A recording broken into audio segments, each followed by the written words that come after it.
Sa mga lalaki man na. 1, 2, 3. Last one, 1, 2, 3. Amen. Hallelujah. Praise God. Amen.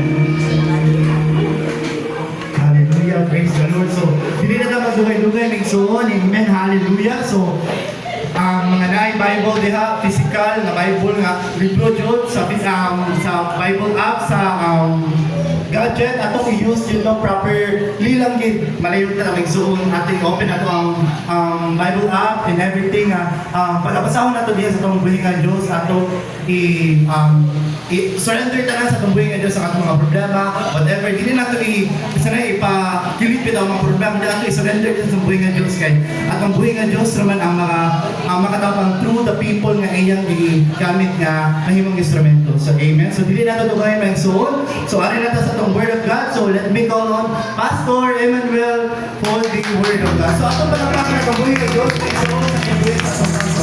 Amen. I love you God and so amen. Ay Pastor Astro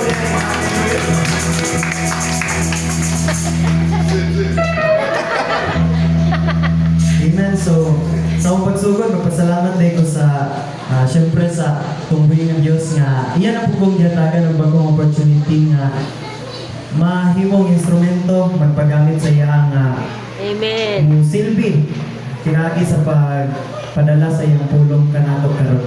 And mas mapasalamaton kayo ko kay syempre sa una nakasuway na kong ingani pero murag nawala bitaw kay may mga panahon nga mubugnaw ginang tao pero pasalamat ko sa Ginoo kay kanunay ko niyang birahon karon kaniya. Amen.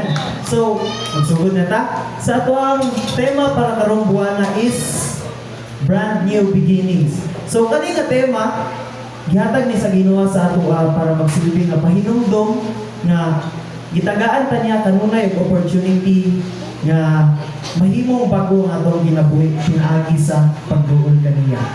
So, Amen. karon kung nakadungog ta sa gi-preach sa ato ang pastor pag Wednesday, nag-ingon siya nga iyang ipangsulti kung unsa tong mga butang nga kayang buhaton sa Ginoo sa ato.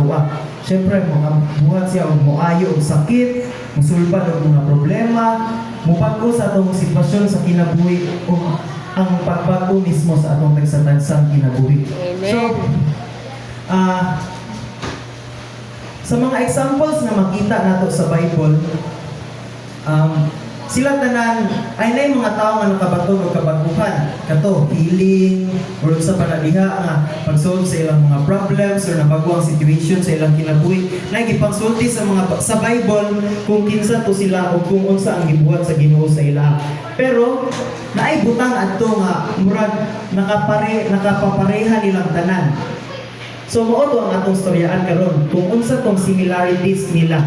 So ang title nato ani nga topic is Every Beginning Begins Within Us.